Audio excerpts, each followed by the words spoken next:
இதுவரை நீங்க நிறைய மெடிக்கல் கோடிங் மெடிக்கல் பில்லிங் சம்பந்தப்பட்ட இந்த வீடியோஸ் நிறைய பார்த்துருப்பீங்க. இவ்வளவு காலமா வெறும் அமெரிக்காவோட இன்சூரன்ஸ் கம்பெனிஸை பத்தியும் அங்க இருக்கக்கூடிய அந்த பெனிஃபிட்ஸ் கவரேஜை எப்படி கோட் பண்ணணும், எப்படி பில் பண்ணணும், இவற்றையும் நம்ம பார்த்துக்கிட்டு இருந்தோம் இல்லைங்களா? இனிமேல இருந்துட்டு மெடிக்கல் கோடிங் மெடிக்கல் பில்லிங் போக, அதாவது யூஎஸ் ஹெல்த் கேர் ப்ராசஸ் போக, நாம இனிமேல் இந்தியாவில் இருக்கக்கூடிய இந்த காப்பீட்டு நிறுவனங்களை பத்தி நம்ம பார்க்க போறோம்.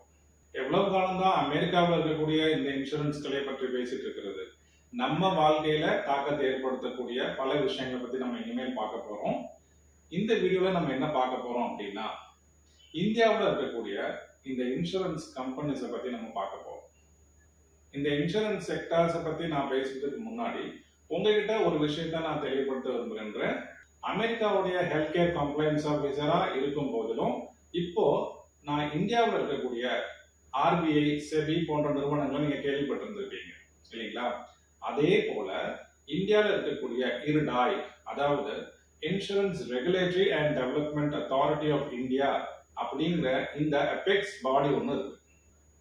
இந்த பாடி என்ன செய்வாங்கன்னு பாத்தீங்கன்னா, இந்தியாவில் இருக்கக்கூடிய அனைத்து இன்சூரன்ஸ் கம்பெனிஸ், அது ஜென்ரலா இருக்கட்டும், இல்லை லைஃப் இன்சூரன்ஸா இருக்கட்டும், இல்லை ஹெல்த் இன்சூரன்ஸா இருக்கட்டும், எதுவா இருந்தாலும் அந்த கம்பெனிஸோடைய ஃபங்க்ஷன்ஸ் ஓவர்சீ பண்ணக்கூடிய ஒரு அபெக்ஸ் பாடி இது. இந்த IRDAI ஆர்கனைசேஷனுடைய ஒரு சர்டிஃபைட் அண்ட் லைசன்ஸ்டு ஃபினான்ஷியல் அட்வைசரா நான் இருக்கிறேன். இந்த IRDAI ஆர்கனைசேஷன் மூலமா நான் பெற்ற இந்த லைசன்ஸ்க்கான கோடையும் நீங்க இதுல பார்க்கலாம். முதல்ல இன்சூரன்ஸ்ங்கிற வார்த்தைக்கு என்ன அர்த்தம்? இன்சூரன்ஸ் அப்படிங்கிற இந்த வார்த்தை ஒரு பிரெஞ்சு வார்த்தை. இதற்கான அர்த்தம் என்ன அப்படின்னு பார்த்தீங்கன்னா, என்கேஜ்மெண்ட் அப்படிங்கிற அர்த்தத்தை இது கொடுக்கிறது. என்ஷூர் அப்படிங்கிற வார்த்தையிலிருந்து இன்சூரன்ஸா மாறி இருக்கு. இந்தியாவில் நம்ம 3 வகைகளா இந்த காப்பீட்டு நிறுவனங்களை பத்தி நம்ம பிரிக்கலாம். முதல்ல லைஃப் இன்சூரன்ஸ் கம்பெனிஸ், பிறகு ஹெல்த் இன்சூரன்ஸ் கம்பெனிஸ், மூன்றாவதா ஜெனரல் இன்சூரன்ஸ் கம்பெனிஸ். நம்ம எல்லாருக்குமே தெரியும், லைஃப் இன்சூரன்ஸ்னாவே நம்ம LIC யோசிப்போம். அதாவது வாழ்நாள் காப்பீட்டு நிறுவனம் அது இல்லைங்களா? நம்ம வாழ்வு எந்த நேரத்திலயும் ஒரு மெடிக்கல் எமர்ஜென்சி வரலாம், அதை பாதுகாக்கிறதுக்காக நம்ம ஒரு ப்ரொடெக்ஷன் பிளான் நம்ம எடுத்துக்கிடுறோம். ஸோ அவை எல்லாமே லைஃப் இன்சூரன்ஸ் பிளான்ஸ்ல வரும். இரண்டாவது, திடீர்னு உடம்பு சரியில்லாமல் போயிடுது, ஒரு நோய் நமக்கு தாக்கிடுது. கோவிட் காலகட்டத்தில் நம்ம பார்த்தோம், மக்கள் லட்சக்கணக்கான ரூபாய் ஒரு நாளைக்கே செலவு பண்ண வேண்டிய நிலை எல்லாமே இருந்துச்சு. ஐசியூலையும் கிரிட்டிக்கல் கேர் யூனிட்லயுமே பேஷண்ட்ஸ் நம்ம பார்த்தோம், லட்சக்கணக்கில் மக்கள் பணத்தை செலவு பண்ணிட்டு இருந்தாங்க. அந்த நேரங்களில் நமக்கு ஹெல்த் இன்சூரன்ஸ் கம்பெனிஸ் போட்டிருந்த மக்களுக்கு பெரிய ஒரு உதவியாகவே இருந்துச்சு. பிறகு நம்ம பார்த்தோம்னா மற்ற இன்சூரன்ஸ், அதாவது fire insurance, motor insurance, vehicle insurance, இதை எல்லாமே நம்ம ஜெனரல் இன்சூரன்ஸை நம்ம கிளாசிஃபை பண்ணிடலாம். நான் இப்போதைக்கு ஒரு லைஃப் அட்வைசரா இருக்கிறதுனால நம்ம இந்த லைஃப் இன்சூரன்ஸ் செக்டாரை பத்தி நம்ம பார்ப்போம். லைஃப் இன்சூரன்ஸ்னா என்ன அப்படின்னு நம்ம புரிஞ்சுக்கலாம். இது ஒரு வகையான ஒரு கான்ட்ராக்ட், ஒரு அக்ரிமெண்ட். இந்த அக்ரிமெண்ட் யாருக்கு இருக்கும் அப்படின்னு நீங்க பாத்தீங்கன்னா, it is a contract between insured and insurer. இன்சூர்ட்னா யாரு? இந்த பாலிசி எடுத்திருப்பாரு பாத்தீங்களா, அவர் இன்சூர்டு. அந்த பாலிசியை அக்செப்ட் பண்ணிக்கிட்டாங்க பாத்தீங்களா இந்த நிறுவனங்கள். அந்த நிறுவனங்களை நம்ம இன்சூரர்னு சொல்லலாம், இல்ல பேயர்னு சொல்லலாம். கமர்ஷியல் பேயர்ஸ் இருக்கலாம், கவர்மெண்ட் பேயர்ஸும் இருக்கலாம். இந்த இன்சூர்ட், அதாவது பாலிசி போட்டுட்டு கூடிய இந்த நபர், அவர் என்ன செய்வார்னா ஒரு பிரீமியம் தொகையை பே பண்ணுவார். இதற்கு பதிலாக இந்த இன்சூரன்ஸ் கம்பெனி ஒரு சம் அஷர்ட் அப்படிங்கிற ஒரு தொகையை அந்த பாலிசி ஹோல்டருக்கு கொடுக்கும்.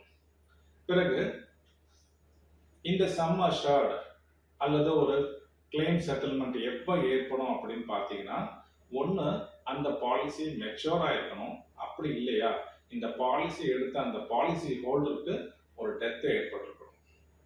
லைஃப் இஸ் so uncertain இல்லைங்களா? எந்த நேரத்திலையும் any emergency can hit upon us. So அப்படி இருக்கும் பொழுது இந்த லைஃப் இன்சூரன்ஸ் பிளான்ஸ் உண்மையாவே ரொம்பவே உறுதுணையா இருக்கும். ஸோ நம்ம 2 வகையா பார்க்கலாம். கிளைம் செட்டில்மெண்ட் எப்போ ஏற்படும் அப்படின்னா, either during maturity or during the death of the policy holder. என்னென்ன லைஃப் இன்சூரன்ஸ் கம்பெனிஸ் இந்தியாவில் இருக்குன்னு பார்த்தோம் அப்படின்னா 24 நிறுவனங்கள் இருக்கு, 24 ஆர்கனைசேஷன்ஸ் இருக்கு. நம்ம எல்லாரும் அறிந்த இந்த LIC, அதாவது life insurance corporation of India 1956ல இது உருவாக்கப்பட்டது. பிறகு இப்போ நான் வந்து லைசன்ஸ்டு அட்வைசராக இருக்கக்கூடிய இந்த மேக்ஸ் லைஃப் இன்சூரன்ஸ். பிறகு மற்ற நிறுவனங்கள் நம்ம பார்ப்போம், ICICI, Tata AAG, oriental insurance company, இது போக மற்ற இன்சூரன்ஸ் கம்பெனிஸும் இந்தியாவில் ஆப்ரேஷனில் இருக்கு. இவை அனைத்திற்குமான ஒரு சூப்பர்வைசரி, இந்த இன்சூரன்ஸ் கம்பெனிஸ் எப்படி ஃபங்க்ஷன் பண்ணுது, இவங்க கரெக்டாக மக்கள்கிட்ட இருந்து பணத்தை வாங்கிட்டு அவங்க சொன்ன ப்ராமிஸ் பண்ண மாதிரி இந்த செட்டில்மெண்ட்டை ப்ரொவைட் பண்ணுறாங்களா இல்லையா அப்படிங்கிறத வந்து IRDAI அப்படிங்கிற அமைப்பு வந்து கண்காணிச்சுக்கிட்டே இருக்கு. சரி, நம்ம இந்த IRDAI பற்றி நம்ம பார்ப்போம். ஸோ நான் முன்னவே சொன்ன மாதிரி it is insurance regulatory and development authority. 1993ல சென்ட்ரல் கவர்மெண்ட், அதாவது பார்லிமெண்ட் மூலமா ஒரு மல்ஹோத்ரா கமிட்டியை ஃபார்ம் பண்றாங்க. இந்த கமிட்டியோட ரெக்கமெண்டேஷன்ஸ் படி IRDA அப்படிங்கிற இந்த ஆர்கனைசேஷன் வந்து உருவானது 1999ல. இந்த 1999 வந்து it is a statutory body, அதாவது சட்ட திட்டங்களை நடைமுறைப்படுத்தக்கூடிய ஒரு எபெக்ஸ் பாடி. 2014ல இந்த IRDA என்பது IRDAI, அதாவது அத்தாரிட்டி ஆஃப் இந்தியா அப்படிங்கிற இந்த ஒரு வேர்ட்ஸ்மே இதோட சேர்க்கப்பட்டது. கிட்டத்தட்ட RBI செபிக்கான பவர்ஸ் இந்த ஆர்கனைசேஷனுக்கு இருக்கு. IRDAIயோட மிஷன் ஸ்டேட்மெண்ட் என்ன அப்படின்னு நம்ம வந்து பார்த்தோம். இந்த ஆர்கனைசேஷன் உருவானதுக்கான காரணமே என்ன, அல்லது இதோட பிரின்சிபல்ஸ் எதற்காக அப்படின்னு நீங்க வந்து பார்த்தீங்கன்னா, இந்த பாலிசி ஹோல்டர்ஸை வந்து ப்ரொடெக்ட் பண்றதுக்காக தான். இன்னொன்று நம்ம யோசிக்கலாம், எங்கிருந்தோ வரக்கூடிய இன்சூரன்ஸ் கம்பெனிஸ் தானே, நம்ம கிட்ட பணத்தை வாங்கிட்டு இவங்க வந்து எஸ்கேப் ஆயிடலாம் தானே அப்படின்ட்டு நம்ம நிறைய பேர் நம்ம யோசிக்கலாம். ஆனால் அது பாசிபிலிட்டி கிடையாது. ஏன் வந்து பார்த்தீங்கன்னா, ஒரு இன்சூரன்ஸ் கம்பெனியாக உருவாக்குறதுக்கு, அது வெளிநாட்டு கம்பெனியாக இருந்தாலும் சரி, இல்லை உள்நாட்டு கம்பெனிகளாக இருந்தாலும் சரி, இது உருவாக்குறதுக்கு பல லட்சம் கோடியை வந்துட்டு இவங்க ஒரு கேபிட்டலை காட்ட வேண்டிய ஒரு நிலை இருக்கு. இவ்வளவு லட்சம் கோடியை இந்த ஆர்கனைசேஷன்ஸ் காட்டினா மட்டும்தான் இன்சூரன்ஸ் கம்பெனி அப்படிங்கிற அந்தஸ்தே பெற முடியும். அப்படி இருக்கும் பொழுது லட்சம் கோடியை வந்து அவங்க இன்வெஸ்ட் பண்ணிட்டு அதை அப்படியே அவங்க விட்டுட்டு போகவும் முடியாது இல்லைங்களா? அதனாலதான் எல்லா ஆர்கனைசேஷன்ஸும் இந்த IRDAIயோட கட்டுப்பாட்டில் தான் இருக்கு. இந்த IRDAIயோடைய மிஷன் ஸ்டேட்மெண்ட்டே என்ன வந்து பார்த்தீங்கன்னா, ப்ரொடெக்டிங் த பாலிசி ஹோல்டர்ஸ். ஒருவேளை இன்சூரன்ஸ் கம்பெனிஸ் அன்எத்திக்கலாவோ இல்லை சர்டன் மேல் பிராக்டிஸஸோ இருந்ததுன்னா அதை ஓவர்சி பண்ணி அதற்கான பனிஷ்மெண்ட்டை இந்த IRDAI மூலமா பெற முடியும். முக்கியமா ஒருத்தர் வந்து பாலிசி போட்டுட்டாரு, பிறகு அவருக்கு கிளைம் செட்டில்மெண்ட் ஏற்படணும் இல்லைங்களா? ஒன்று மெச்சூரிட்டிக்கு பணம் வரணும், அப்படி இல்லையா அவங்க மணி பேக் பாலிசி மாதிரி இருந்தாங்கன்னா குறிப்பிட்ட நேரங்களில் குறிப்பிட்ட வருஷத்துல அந்த பாலிசி ஹோல்டர்ஸ்க்கு மணி வந்து ரிட்டர்ன் ஆகணும். அல்லது ஒரு டெத் கிளைமா இருக்கும் பொழுது இம்மீடியட்டா ஒரு லம்சம் அமௌண்ட்டை இந்த இன்சூரன்ஸ் கம்பெனிஸ் ரீஇம்பர்ஸ் பண்ணி ஆகணும் இல்லைங்களா? ஒருவேளை இதுல ஏதாவது குளறுபடி ஏற்பட்டுருச்சு அப்படின்னா அதற்காக தனியாகவே ஒரு IGMS அப்படிங்கிற ஒரு சப்போர்ட் சிஸ்டம் இருக்கு, அதாவது இன்சூரன்ஸ் க்ரூவன்ஸ் மேனேஜ்மெண்ட் சிஸ்டம் அப்படிங்கிறது. அதனால பாலிசி ஹோல்டர்ஸ்க்கு எந்த விதமான ஒரு க்ரீவன்ஸோ எந்த விதமான ஒரு பிரச்சனை இருந்ததுன்னா இவங்க தாராளமா இந்த க்ரீவன்ஸ் ரெட்ரஸல் மெக்கானிசம் மூலமா இவங்க அப்ரோச் பண்ணலாம். இன்சூரன்ஸ்ல ஆம்பர்ட்ஸ்மேன் அப்படிங்கிற ஒரு ரெகன்சிலியேட் பண்ணக்கூடிய ஒரு அத்தாரிட்டி இருப்பாங்க. ஸோ அவங்களே நம்ம அப்ரோச் பண்ணலாம். குறிப்பிட்ட காலத்துக்குள்ள இந்த பாலிசி ஹோல்டருடைய கிளைம்ஸ்க்கு இந்த இன்சூரன்ஸ் கம்பெனிஸ் பதில் சொல்லி ஆகணும். அப்படி இல்லைன்னா டிஸ்ட்ரிக்ட் ஃபாரம்ஸ், ரெண்டாவது ஸ்டேட் கமிஷன், நேஷனல் கமிஷன் போன்ற அத்தாரிட்டிஸ் கிட்டையும் நம்ம அப்ரோச் பண்ணலாம். மோஸ்ட் ஆஃப் த டைம் பார்த்தீங்கன்னா இந்த மாதிரி செட்டில்மெண்ட்ல குளறுபடிகள் ஏற்பட அவ்வளோ வாய்ப்பு இல்லை. ஏன்னா இட் இஸ் அ ஹைலி காம்படிட்டிவான ஒரு இண்டஸ்ட்ரி. இப்போ ஹெல்த் கேர் செக்டர் நீங்க பார்த்தீங்கன்னா ஹெல்த் இன்சூரன்ஸ் வளர்ந்துகிட்டே இருக்கு இல்லைங்களா? நோயும் பெருகிட்டே இருக்கு, ஹாஸ்பிட்டல்ஸும் பெருகிட்டே இருக்கு, அதே மாதிரி இன்சூரன்ஸ் செக்டர்ஸும் வளர்ந்துகிட்டே இருக்கு. ஸோ இந்த காம்படிட்டிவான இந்த தருணத்தில் வந்துட்டு அவங்க இன்சூரன்ஸ் கம்பெனிஸ் முடிஞ்ச அளவு கஸ்டமர்ஸ்க்கு எஃபெக்டிவான சர்வீஸை ரெண்டர் பண்ண தான் விருப்பப்படுவாங்க. சரிங்களா? இறுதியா நம்ம என்ன பார்ப்போம் அப்படின்னா, அனைவருக்குமே இந்த லைஃப் இன்சூரன்ஸ் ஸ்கீமை நம்ம எடுத்துக்கொள்ளணுமா, ஹெல்த் இன்சூரன்ஸ்ங்கிறது ஒரு பக்கம் இருக்கு, அதை பத்தி நம்ம விவாதிப்போம். லைஃப் இன்சூரன்ஸ் நம்ம எடுத்துக்கொள்ளணுமா அப்படிங்கிற ஒரு கேள்வி நமக்கு எழலாம். ஏன் நம்ம அனைவருமே இந்த லைஃப் இன்சூரன்ஸ் ஸ்கீமை எடுத்துக்கொள்ளணும் அப்படின்னு பார்த்தீங்கன்னா, ஒருவேளை ஒருவர் தான் அந்த குடும்பத்துடைய பிரெட் வின்னரா இருக்காரு, அவர் ஒருத்தர் தான் சம்பாதிச்சு அந்த குடும்பத்தை காப்பாற்ற வேண்டிய நிலைமை இருந்துச்சுன்னா கட்டாயமா அவர் அந்த இன்சூரன்ஸ் ஸ்கீமை அவர் எடுத்துக்கொள்ளத்தான் வேணும்.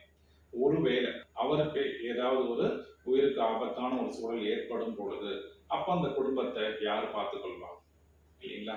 இந்த விஷயத்த நம்ம கருத்துல கொண்டுட்டு சோல் பிரெட் வினரா இருக்கும் பொழுது கட்டாயமா இட் இஸ் மேண்டேட்டரி அவரு ஒரு இன்சூரன்ஸ் பாலிசியை போட்டுக்கொள்வது ரொம்ப நல்லது. இப்ப இருக்கிற காலகட்டத்தில் ஒரு நியூக்ளியர் ஃபேமிலிக்கான எக்ஸ்பென்சஸே பேர் பண்ண முடியாத நிலைமையில இருக்கிறோம்.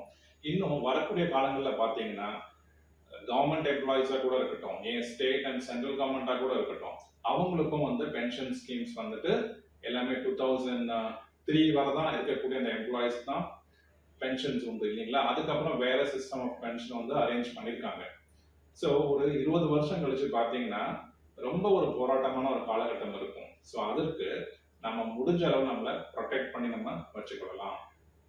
ரெண்டாவது வந்து பார்த்தீங்கன்னா ப்ரொவைட்ஸ் சர்டனிட்டி.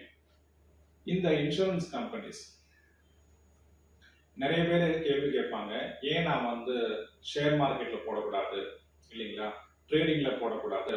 எனக்கு தெரிஞ்சவரை நான் பல பேரையும் நான் பார்த்துருக்கேன். என்ன அப்படின்னா நிறைய பேர் பணத்தை தொலைச்சுன்னு தான் இருக்கிறாங்க. இன்ஃபேக்ட் நானுமே ஷேர் மார்க்கெட்லயும் அதையும் நான் போய் எக்ஸ்ப்ளோர் பண்ணி பார்த்தவரை அதுலயும் சில ஆயிரங்களை நான் தொலைத்துட்டு அதுக்கப்புறமா தான் எனக்கு புரிய வந்தது. என்னன்னா மேபி அடிக்வெட்டான நமக்கு அந்த நாலேஜ் இல்லை இல்லைங்களா? ஸோ நம்ம கண்டினியூஸா அதை மானிட்டர் பண்ணிட்டு இருக்க வேண்டியதாகவும் இருக்கு. இன்னொரு விஷயம், இந்த ட்ரேடிங்க்கு இல்லை ஷேர் மார்க்கெட்ஸ் இதுக்கான ஒரு அப்ரோச் பண்ணக்கூடிய இந்த ஆர்கனைசேஷன்ஸ்ல ரொம்ப ஹெவியா சார்ஜ் பண்றாங்க. பர்சனலி என்ன பொறுத்தவரை அதற்கான அவென்யூஸ் எனக்கு கிடைக்கல. என்னோட ஃப்ரெண்ட்ஸையும் நான் பார்க்கும் பொழுது அவங்களும் லாஸ் தான் ஃபேஸ் பண்ணியிருக்காங்க அப்படிங்கிறத பார்க்கும் பொழுது ஸோ அடுத்த ஒரு ஆப்பர்ச்சுனிட்டி என்ன அப்படின்னா, ஸோ பெஸ்ட் அவென்யூ ஒரு கேரண்டீடு ரிட்டர்ன்ஸ் இல்லைங்களா, நமக்கு முன்கூட்டியே போட்டு கொடுத்துடுறாங்க. ஒரு சம் அஷ்யூர்ட் இது கேரண்டீட் ரிசல்ட்ஸ் பிளஸ் போனஸோட நமக்கு ஒரு அமௌண்ட் கிடைக்கும் அப்படிங்கிற போது நம்ம இதில் தாராளமா நம்ம இதை இன்வெஸ்ட் பண்ணலாம். பிறகு ரிஸ்க் ஷேரிங். ஸோ அப்போ இன்சூரன்ஸ் கான்செப்ட் என்ன அப்படின்னா, it is sharing the losses of few by many. Insurance போட்ட அனைவருக்கும் வந்து பிரச்சனை வர போறது இல்லை இல்லைங்களா? ஸோ அந்த டைம்ல நம்மளுடைய ரிஸ்கை வந்து ஒரு தேர்ட் பார்ட்டிக்கு நம்ம வந்து டிரான்ஸ்ஃபர் பண்ணிடுறோம். இதை நம்ம ரிஸ்க் டிரான்ஸ்ஃபர் அப்படின்னு சொல்லுவாங்க. பிறகு இது நிறைய இன்வெஸ்ட்மெண்ட் ரிலேட்டடான நிறைய பிளான்ஸ்மே இருக்கு. இதன் மூலமா நம்மளுடைய கேபிட்டல் நம்ம ஜெனரேட் பண்ணலாம். ஸோ இன்டைரக்ட்லி நம்மளுடைய சேவிங் ஹேபிட்ஸையும் இந்த இன்சூரன்ஸ் பிளான்ஸ் வந்து ஊக்குவிக்குது. பர்சனலி பார்த்தீங்கன்னா நான் ஒரு இன்சூரன்ஸ் ஸ்கீம் வந்து மேக்ஸ் லைஃப் இன்சூரன்ஸ்ல போட்டிருந்தேன். கிட்டத்தட்ட ஒரு 8 வருடங்களுக்கு முன்னாடி பில்டிங் கன்ஸ்ட்ரக்ஷனுக்கு ஸ்கேர்சிட்டி ஆஃப் ஃபண்ட் இருக்கும் பொழுது அப்போ நான் அப்ரோச் பண்ணி பார்த்தேன், வை நாட் என்னோட பாலிசில இருந்து எனக்கு வந்து லோன் கிடைக்குமா. இமீடியட்டா விதின் 1 week டைம் ஃப்ரேமே எனக்கு வந்துட்டு அதில் லோன் கிடைச்சனால ஸோ இது எனக்கு ரொம்பவே ஹெல்ப்ஃபுல்லா இருந்துச்சு. தயவு செய்து நீங்களும் கன்சிடர் பண்ணுங்க. லைஃப் இன்சூரன்ஸ் போட்டிருக்கோம், என்ன மாதிரி ஸ்கீம்ல போட்டிருக்கோங்கிறத நீங்க பாருங்க. ஏகப்பட்ட ஸ்கீம்ஸ் இருக்கு. இதை பத்தி நம்ம பின்னாடி நம்ம அலசி ஆராய்வோம். ஏன்னா ஒவ்வொருத்தருக்கும் வந்து ஒவ்வொரு விதமான தேவைகள் இருக்கும். அந்த தேவை என்ன அப்படிங்கிறத புரிஞ்சுக்கிட்டு அதற்கு ஏற்ற மாதிரி நம்ம ஒரு ஸ்டெப் எடுக்கலாம். நிறைய மெடிக்கல் கோடர்ஸ் மெடிக்கல் பில்லர்ஸ் என்னுடைய சப்ஸ்கிரைபர்ஸா இருக்கிறீங்க. நமக்கு தெரியாத ஒரு விஷயம் என்னன்னு பாத்தீங்கன்னா, medical knowledge and clinical knowledge நம்ம பார்த்துட்டு இருந்தவங்க ஃபினான்ஷியல் நாலேஜ் நமக்கு எனக்கு தெரிஞ்ச வரை என் கூட வேலை பார்த்த ஆயிரக்கணக்கான மக்களுக்கு இருக்கிற வரை அவங்களுக்கு அந்த ஃபினான்ஷியல் நாலேஜும் இல்லை, நான் உட்பட. இதற்கு அப்புறமா நான் ஒரு ஸ்டெப் எடுத்து I had got a financial education through Max Life Insurance. இதன் மூலமா personally it is benefiting for me. நிறைய எனக்கு ரொம்ப உதவியா இருக்கு. இது மட்டும் இல்லாம என்னுடைய ஃப்ரெண்ட்ஸ், ஃபேமிலிஸ், ரிலேட்டிவ்ஸ் அனைவருக்கும் இதை பத்தி நான் தெரிவிச்சுட்டேன். என்கிட்ட கேட்ட என்னோட ரிலேட்டிவ்ஸ் அத்தனை பேருமே வந்துட்டு ஒரு ஹெல்ப் பண்ண சொல்லியிருக்காங்க, பிளான்ஸ் போட்டு கொடுக்கறதுக்கு என்கிட்ட கேட்டுருந்துருக்காங்க. இதன் மூலமா நீங்க அனைவரும் என்னுடைய சப்ஸ்கிரைபர்ஸ் நீங்களும் ஒரு ப்ரொடெக்டடா இருக்கணும். உங்களுக்கு ஏதும் சந்தேகம் இருந்தாலும் நீங்க வந்து காமெண்ட் செக்ஷன்ல போடுங்க. மேக்ஸ் லைஃப்ல இருக்கக்கூடிய அத்தனை ஆஃபீஸர்ஸ்மே வந்துட்டு ரொம்பவே கஸ்டமர் ஃப்ரெண்ட்லியா. உங்களுக்கு ஏதேனும் பாலிசி நீங்க வந்து பர்ச்சேஸ் பண்ண வேணும், இதை பத்தின ஒரு ஐடியாஸ் வேணும்னா தாராளமா நீங்க ரீச் அவுட் பண்ணலாம். Any time I am there to help you out. அடுத்த வீடியோல உங்களை நான் பார்க்குறேன்.